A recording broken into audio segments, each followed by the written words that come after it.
Hello and good afternoon, everyone. Thank you for joining us today. I'm going to give it just maybe another minute or so as people filter in from the Zoom waiting room. I know sometimes it takes some time for people to get in. So like I said, let me just give it another 30, 40 seconds here, and then we'll get started since this is a bit of a shorter session than we normally run. We have 45 minutes of really great content for you, and I want to make sure we get to it, but I want to make sure no one's missing what we're talking about either. So just a couple more seconds here, but do please feel free to say hi in the chat. Let us know how you're doing. Let us know what you're looking forward to. We do like to keep these as engaging as possible.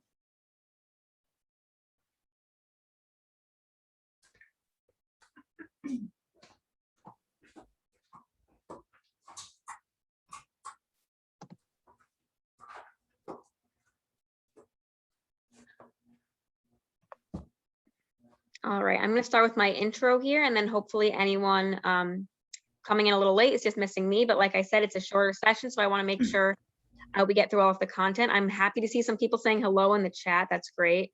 So I'm going to say hi too. My name is Sarah Mayu. I work here at Temple University Small Business Development Center. And for those of you that are new to the Temple SBDC, we're actually part of a nationally accredited network of over 1,000 small business development centers that are funded by the federal government, the Small Business Administration, and then each SBDC is also funded at the state level and hosted at local universities. So I'm here at Temple SBDC, so we're at Temple University, and we cover Philadelphia, Eastern Montgomery, and Lower Bucks County, but there are actually 16 small business development centers in the state of Pennsylvania. And since we're offering this virtually, you might be joining us from Scranton, Pittsburgh, Harrisburg, wherever you are. We are happy to have you on with us today to learn a little bit more about the legal considerations you should be taking as a small business, right? We're going to really hone in on contracts today. With that said, this is going to be recorded, and you will get a copy of the PowerPoint and the recording in a follow-up email within 2 to 3 business days. And our guest speaker, Janelle, has also generously put together a little handout that you will be able to utilize as you work through navigating contracts. So without further ado, I'm going to go ahead and let Janelle introduce herself. Thank you so much. So my name is Janelle Payton, and I am the owner, CEO, and managing partner of Payton Law. We just rebranded, so it used to be Snyder Law, and now we're Payton Law, which corresponds with my name, so it makes it a little bit more straightforward. And what we are going to talk about today is contracts. So I've been an attorney for almost 20 years now. I know I'm dating myself. And I've been in business for myself for 6, going on 7 of those. So I have been dealing with contracts from the legal point of view, but also from the business point of view as well. And hopefully we can spend the next, few minutes really getting into some nitty-gritty stuff that'll help you guys out as small business owners as well. As just a little bit more about me, I mentioned I've been working with contracts for a long time because I was a business owner before I was an attorney. So what I was in the construction business, we did millwork installation, and it was a great business. I had a lot of fun in it. But one thing that we did a little bit differently is that we really focused on when we were hired to do projects, and we did commercial work. If you're in this business, you know that you don't get paid for quite some time when you're doing commercial work. So what we did was in our contracts, we put in there a request to be able to bill 15% upfront for management and preparation fees, which in our case was a lot of management, but it was also, we were installing woodwork. So a lot of it was, making sure our equipment was ready to go, making sure we had enough fasteners. So the nuts and bolts and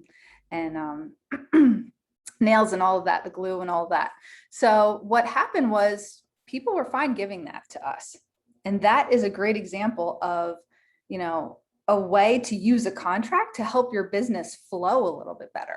We knew that 15% upfront was going to help us out a lot, and it did. It made it very easy to hit payroll, even though we were in the middle of a project and we couldn't collect final payments. So the moral of the story today is contracts are very important, and they are a tool, so you can use them to your benefit. So with that, we'll jump right in.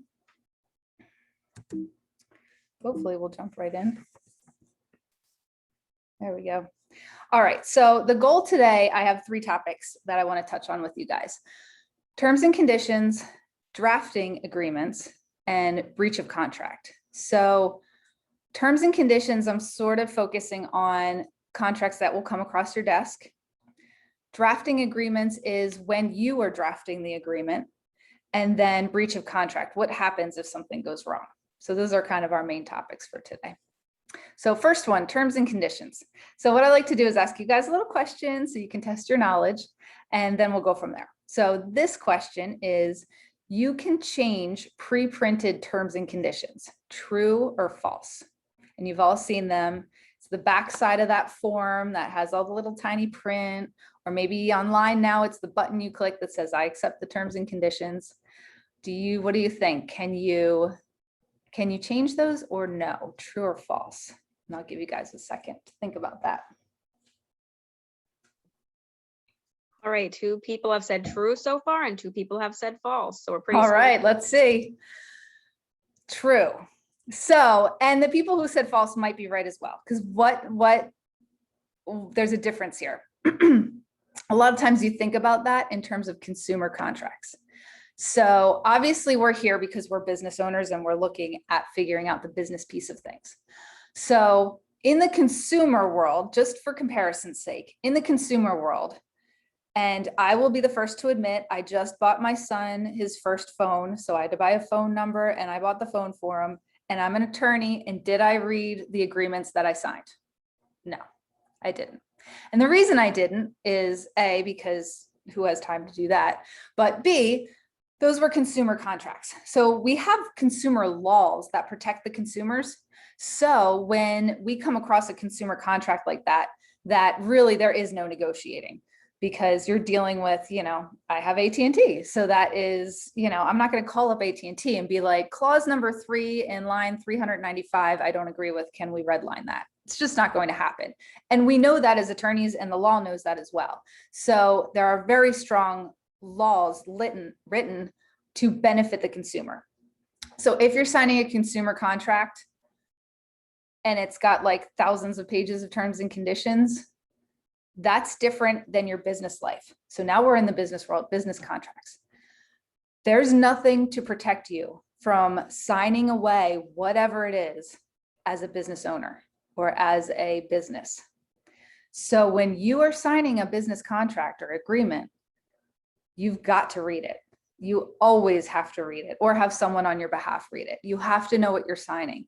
So this happens anytime you put pen to paper, and anytime that not anytime, but many times when you're making a purchase. Because I know a lot of contracts and a lot of things that you're agreeing to are now online. So it makes it a bit more confusing. It's not as easy as, here's a physical contract on my desk, I have to look at this, or here's an email with an attachment, more physical looking thing to review. So keep that in mind. Consumer world is a different story. Business world, you are responsible. The judge or the jury or whoever is looking at this in the future, which hopefully we never get there, they are going to look at you and say, you read this, so you agreed to this.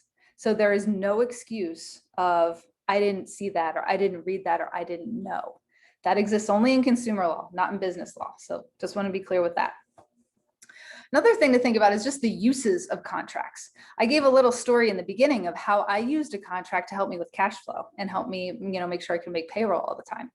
But contracts are very important for a lot of different reasons. One of it is that one might be the payment terms.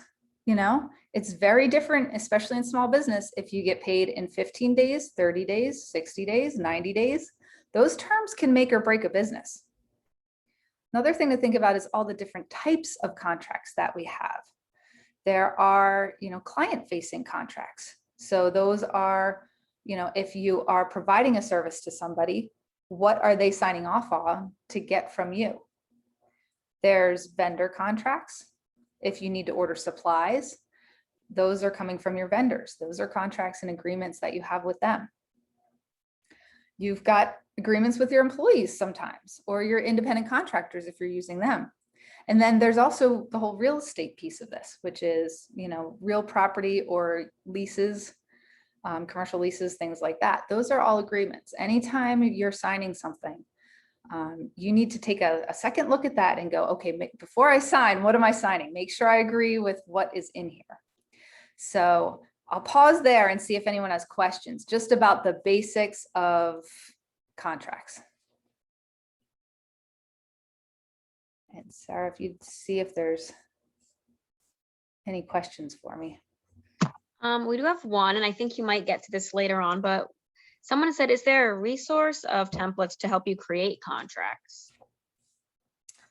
So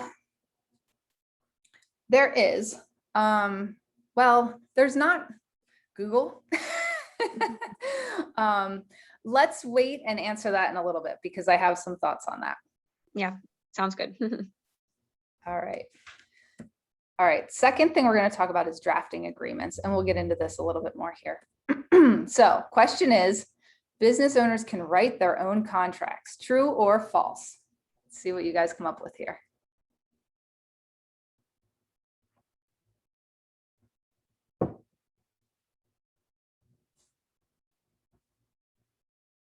All right, they all seem to be in agreement on true, so we'll see. So we got a bunch of smart people in this group. I love it. Yes, sometimes I get people tripped up on this because they think, oh no, my attorney has to write a contract.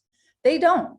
Business owners can write their own contracts. Absolutely. Now, whether or not they should or whether or not they really want to is the question that we need to ask. And when I work with clients, I tell them that every contract is one part business and one part legal. So what I mean by that is one part of, or one half of any contract, and obviously it's not exactly half, but half of any contract is the terms of the agreement itself. So who is doing what for who, when, or delivering what, or buying what are the terms? Are you taking checks? Are you taking cash? Are you paying in on delivery? Are you paying 30 days, 60 days, 90 days? So one part of every contract is the business of the contract itself. And those terms, I tell my clients, that's up to you to tell me. I'm happy to give you advice or tell you, what I'd see generally in your industry, but that piece is up to you. And for example, if I'm reviewing a contract for a client, I will say to them, hey, these are the terms. Are you okay with these? Do you need me to change anything? These are the, this is what your services you're providing. Is this specific enough? Do you understand it? Does the other party understand it? Are you going to be able to work together? And if there's a question that comes up, will this pretty much answer it? Because the worst thing you can do is have a very vague contract, and then it just creates confusion. And really what we want is we want a good, solid business relationship first. And then we want to document what that relationship is supposed to look like. So if anything goes wrong, we can refer back to the document and hopefully everyone can agree. Oh yeah, that's right. I was supposed to pay you in 90 days. Let me get that paid.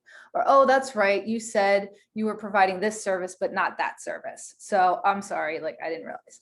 And that happens all the time. And that's really what we're trying to do. I don't do litigation, so I am trying my best to keep you out of court. I feel like my job is to keep you out of court. If I can do that with a good, solid contract, I absolutely will.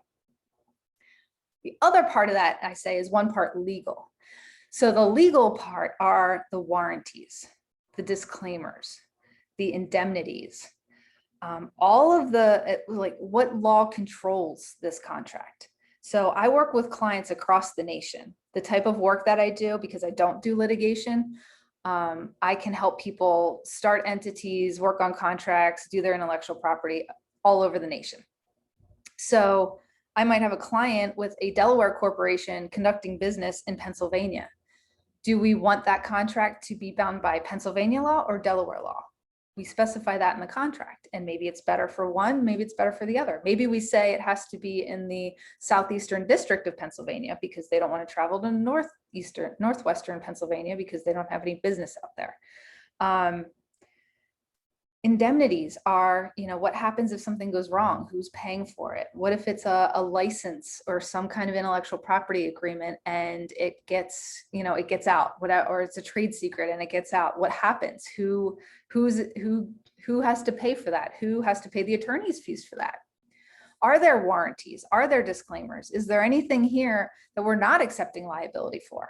So that I kind of bundle up into what I call the legal part. And that's the part for me to really understand and for me to help you understand. So I work for businesses that are all the way from startups up to they're large enough to hire their own in-house counsel. I'm that in-between person. So that's a pretty big range.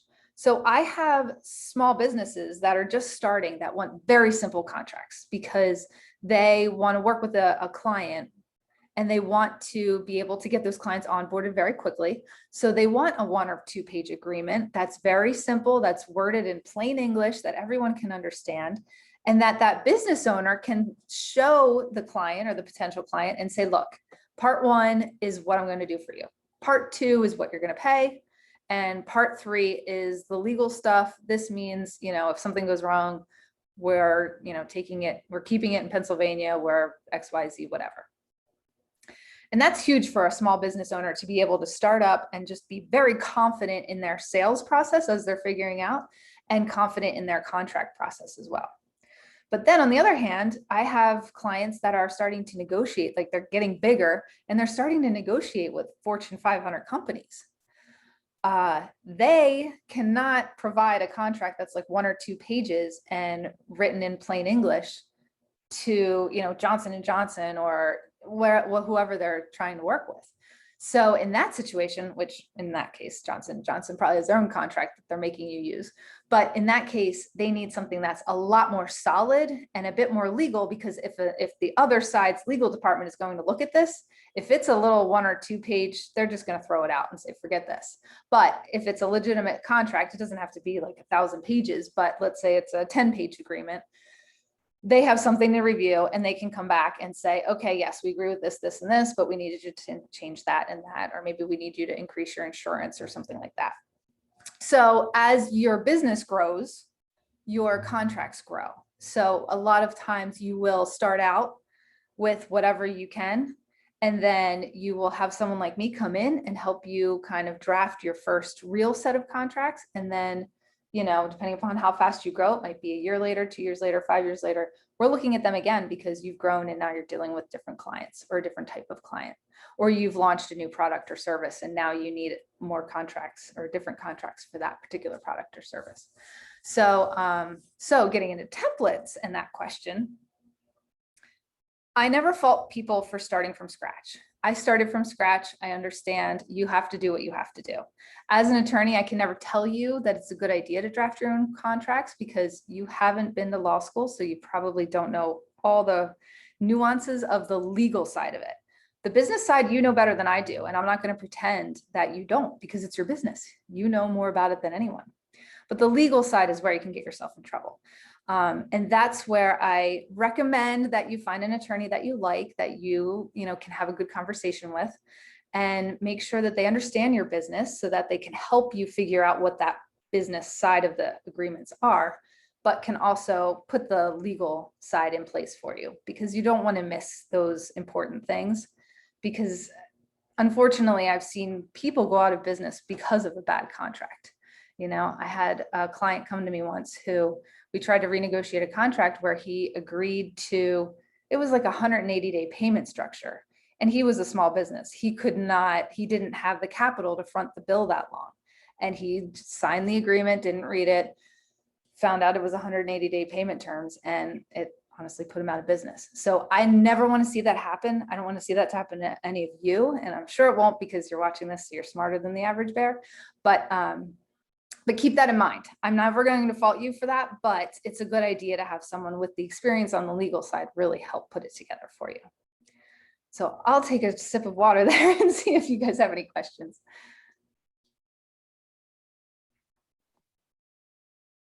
Yeah, I mean, that was really great. Thanks, Janelle. I see someone in the chat was saying they were having issues seeing the PowerPoint. I did put that out to the entire audience. So if someone else is having issues, let me know. And then someone did say, can we talk a little bit more about drafting? Or we're on drafting agreements. Yeah. So, okay, maybe that's just Laura. Keep messaging me offline. I think she might be having some confusion over here, but hopefully I can get that resolved. And then that was it for now. So thank you for, addressing that question about resource templates. And I think we are good to keep going. All right, and we'll have some time at the end too if we have any other questions. All right, so next section is breach of contract. So this is what happens if something goes wrong. And my question for you here is, once an agreement is signed, you must honor and uphold it. True or false?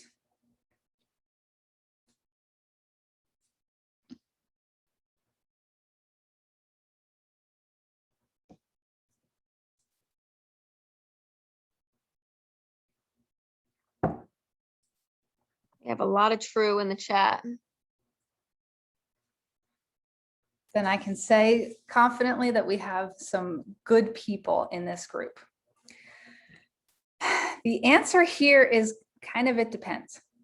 So yes, you are signing this agreement because you intend to honor and uphold it. The first thing I'll say here, though, is that an agreement and a contract, no matter how ironclad it is, it's between you and another person, another business. So you have to know first and foremost that that is a business or a person that you want to do business with. So I have had people come to me and say, look, I don't really trust this person. That's why I need you to write an ironclad contract. And I say to them, if you don't trust them, you should not be doing business with them. And a contract is not going to help make the not going to help. How do I word that? If it's going to go bad, it's going to go bad, whether you have a contract or not. So, so don't rely on the contract to make a untrustworthy situation trustworthy. It isn't going to happen. And you know that as a business owner, but sometimes it's good to hear it. That's the truth. So yes, once you sign the agreement and the other party signs the agreement, you are both supposed to honor and uphold your side of the bargain. They won't always do that, which is why I just talked about what I just talked about. You, of course, everybody said yes here, so you guys are all good people. I would do business with any of you any day. And I feel the same way myself. But there are times when the agreement just isn't working. And I'll tell you a story. I'm sure he won't mind me telling you this, and I won't use his name, but this just came across my desk last week. A client of mine has been a client for years, actually one of my first clients, great guy. He owns a storage facility, and he decided that he was going to start providing the on-demand storage containers, the kind they drop off at your house, and then you can fill it whenever you feel like it and either leave it there because you're doing a renovation project, or if you're getting ready to move, you can have it shipped wherever you're moving it to. So he thought, hey, these would be great. These would help my main business. This is kind of like a side stream of income. This will be perfect. So he found a franchise that does this. So they already have the branding and they already have the containers and the trailers and everything that's needed. So you're supposed to be able to sign up and pretty much, get the whole package. So he signed up, ordered a bunch of containers. They came, ordered the trailer to move the containers. That did not come for a very long time, did finally come. He called me because it came, but it still didn't come with the papers. I guess they got held up in customs somehow. So he's got containers that he can't move, a trailer that he can't get street legal because he doesn't have the paperwork. So he can't make any money off of this side business. In the meantime, he's been paying the franchisor every month. And this is almost a year now that this has been going on. So what is this? Does he really have to keep upholding this contract? Does he have to keep paying every month for a benefit that he's not receiving? And the answer is no. I mean, the answer is they're not providing their side of the agreement. So that's what's called a breach of contract. And you can have a breach of contract for a lot of different reasons. Someone doesn't pay, someone doesn't provide the service they were saying. In this situation, they weren't providing the paperwork to the trailer, so the trailer was actually useful. So he wasn't making a dime off of this business investment that he made. So what that is that's last on my list here, called frustration of purpose. So that's kind of like, the contract might be great. The contract is perfect. I actually read the contract. He read it too before he signed it. Ironclad, covers everything. The agreement's fine.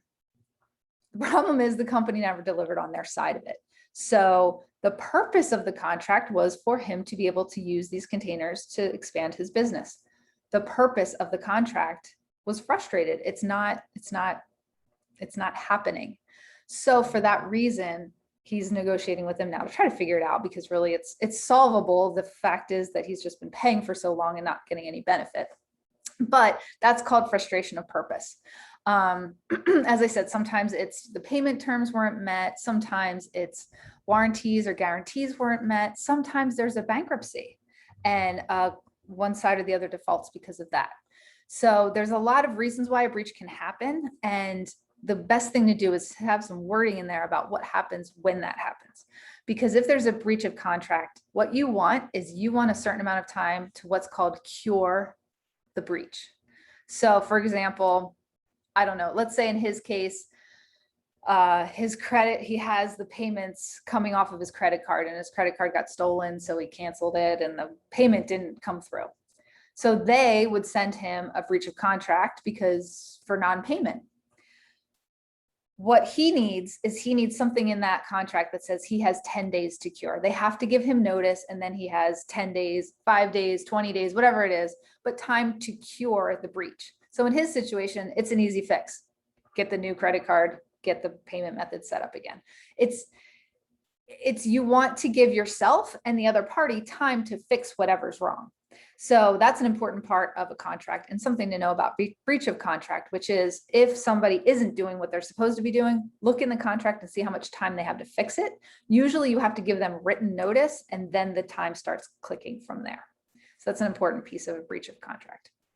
The other thing I wanted to touch on, just because we're coming out of this pandemic, is force majeure clauses. Perhaps you've heard of these. These are the clauses that say, you know, acts of God happen so that this contract would either be, you know, sometimes they're canceled, sometimes they're void, sometimes you just have more time to pay on it. They can be worded very differently, but it has something to do with acts of God. And this is like floods, hurricanes, war. There's like a whole list of different things that could be included under this like acts of God provision. But what it does is it's good, generally speaking, because it gives the parties a little bit of time to adjust if something outside of their control is happening. So this isn't like the cost of paper went up, so I wasn't able to print your thing. This is like there is no paper because the shipping containers sunk, so there's just no paper being delivered. So it's something outside, like really outside of the control of either party in this contract. So the pandemic, a lot of questions have come up about whether or not the pandemic is included in force majeure clauses. And because all of these clauses are worded differently for different contracts, and many contracts don't have them at all, some of them do include pandemic occurrences and some of them don't. So when it comes to, you know, using the pandemic, I don't want to call it an excuse because obviously it's a lot more than that. It affected a lot of people in a lot of different ways, but it could be a reason why you're late on payments, why you couldn't deliver services. You know, if you are if you were a house cleaner and it's the pandemic and we're on lockdown, then you can't go to people's houses and clean.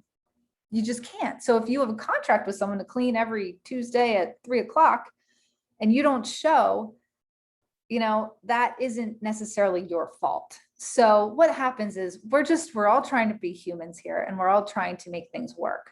So there are pieces of contracts that you can add, or clauses in contracts that you can add to make sure that if something does go awry, we have a plan. It's like we have a plan for how do we deal with that. Okay, so if there's another pandemic and I can't come and clean your home at 3 o'clock when I'm supposed to, I have it in there that I can make it up the next week, or I can skip charging you for that week, or maybe we renegotiate the contract after the event is over, or something, whatever it might be that would work best for you. But because we're talking a little bit about the pandemic in these talks, I wanted to bring that up because there have been a lot of questions about those clauses and what they mean, if they are helpful or not helpful. And in some cases they can be, in other cases they kind of exclude social things like the pandemic. So that's a little bit about breach of contract. Let's see if you guys have any questions about that. We do have a couple of questions here, Janelle. Someone asked, what if you have a breach of contract, but the contract ends in 2 months, or it's a short-term contract? Then it's up to you. If you are the one breaching, obviously it's going to probably be a different story than if the other party is. But if it is not a long-term contract, or most of it's been fulfilled and maybe there's just a little piece missing. I mean, it really depends on the situation.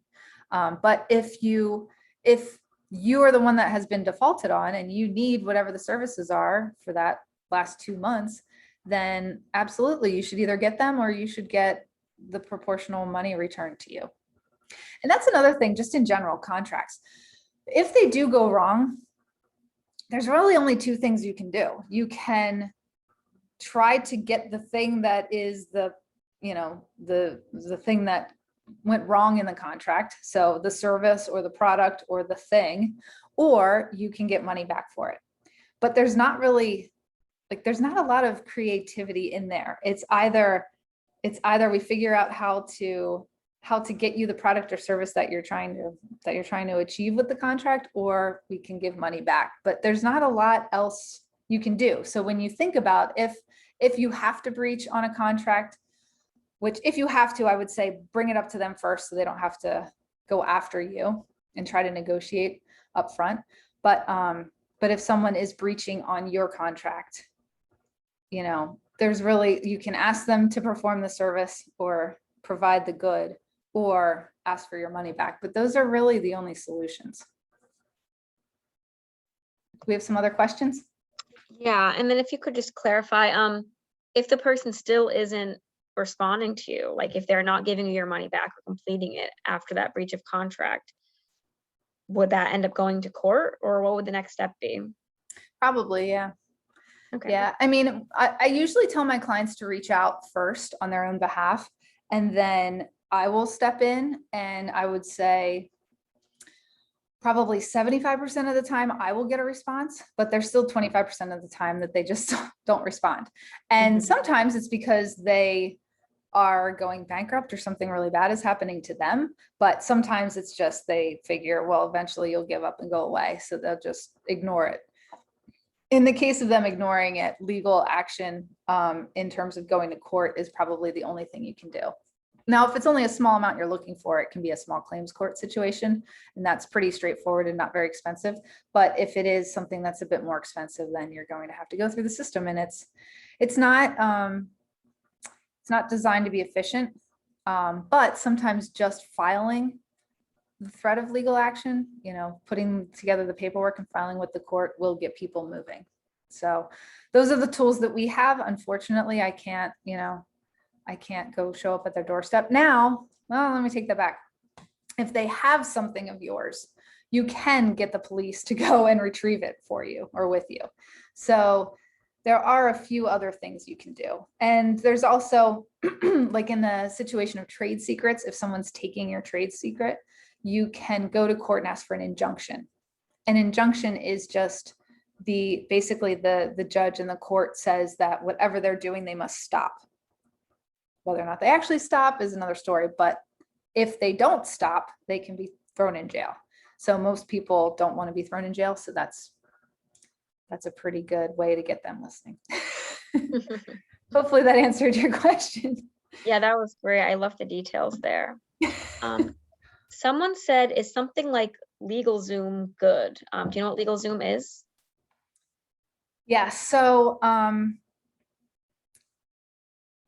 have to plead the fifth with LegalZoom. I love the idea of it being easy for startups to get the templates that they can use to start. The unfortunate thing about LegalZoom is that the templates are very general. So trying to take a template and make it work for your business is difficult, and it often ends up backfiring. Sometimes it works, sometimes it doesn't.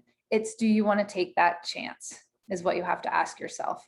But I have fixed a lot of LegalZoom problems for people, even with operating agreements and entity formation things. They have the laws wrong in there. They have, I had one client who had like a Missouri type of document. I'm like, you're Pennsylvania. Why do you have this? And they're like, oh, I got it off of LegalZoom. So I love the idea of it, but I would not recommend that you go there because it ends up being more expensive than it purports to be from what I hear, and you're not getting a quality product. So it's a lot of money for the quality that you're spending, where you can find a small business attorney that's affordable. And yeah, you might end up spending a little bit more, but you are going to have peace of mind, like hands down. I think it's going to be, it's your choice, obviously, how much risk you're comfortable with, but you don't have to use a big city attorney at like $500, $600 an hour. I guess that's what I'm saying. Go the middle road if you can. That would be my recommendation. All right, awesome. And then someone else asked, do you know where they can find like contract templates online by any chance? So I would not, even if I did know, I would not be able to say where to go for malpractice reasons.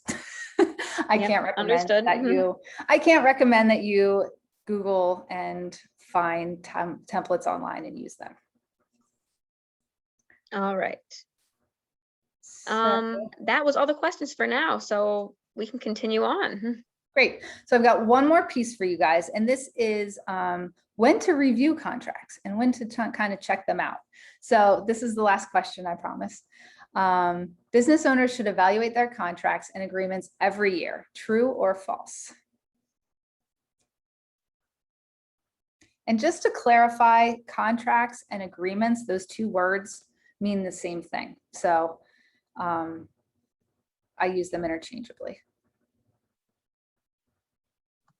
We have a lot of people saying true, and one person said depends. So I actually marked this one as false, but I think everyone is on the right track here, because this is what the handout looks like. I don't know if you guys got it yet or if that's coming out in a couple of days, but this is what you're going to get from me. And it's a contract organizer. I have a version of this that's much more complicated, but this is a good starting point. So why is the answer false? The answer is false because it depends. It depends on the contract. So what you want to know is, when does each contract need to be looked at? Every year might be good for one contract, might not be good for another. So let's take one extreme. Lease agreements, commercial leases. Probably a lot of you lease commercial space. Those contracts are often 5 years in length, 10 years in length. Some are 2, some are 3, they're all over the place. But let's say it's 5 years in length. Do you need to look at that contract every year? No, you don't need to look at that contract every year. You should know, though, when it's getting to the end, what does it say about renewals? Sometimes you have to negotiate renewals 3 months before the contract ends. Sometimes it's 6 months before the contract ends. Sometimes the contract has an automatic renewal. So if you don't say anything, you're now locked into another 5 years. And maybe you were thinking about, changing spaces. So it depends. I work with my clients, a lot of them, not all of them, but I work with a lot of them via a subscription basis. And it's a quarterly subscription. So they pay quarterly, and we do a certain amount of work in that quarter. And then we also have all of our strategy sessions and our client communications are included in that one set price. So that's quarterly. My clients pay in advance for each quarter. And if they want to cancel, I ask them for 30 days notice before the next quarter. So if they're getting ready to cancel, or they have to move on, or maybe they want to change service, something like that, they need 30 days before the next quarter. So that would be a good time to look at that agreement with me, just to know that, okay, this renews every quarter. Other programs are every month. Some things are every year. So the key is to know which contracts are which. So this organizer is great to get your contracts organized and to make sure you know what type of contracts you even have for your business. But B, when do they need to be reviewed? So that, if you're not worried about looking at your lease every year, because you don't have to look at it every year. So why have that on your mind? Just write it down and then you'll know.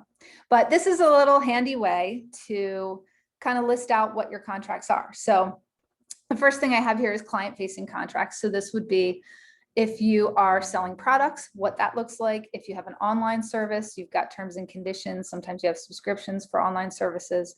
If it's an in-person service, you might have some kind of agreement. I know I've been working with a lot of speakers and coaches and things like that lately. So they've got coaching agreements, they've got speaking agreements for when they go speak to larger groups.